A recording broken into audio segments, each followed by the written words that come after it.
Ens fem càrrec dels treballs d'excavació de les restes arqueològiques que han sortit en el marc dels treballs de remodelació de la plaça de Casavells.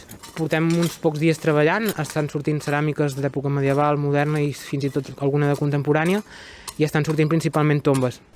Tombes, alguns murs, però estem en una fase molt inicial. A mesura que anem avançant els treballs podrem anar donant més informacions.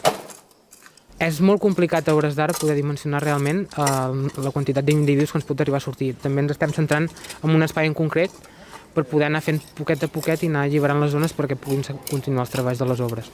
El que veiem ja clarament és que tenim diferents fases de cementiri, només amb el que hem vist, perquè els morts ja segueixen orientacions diferents.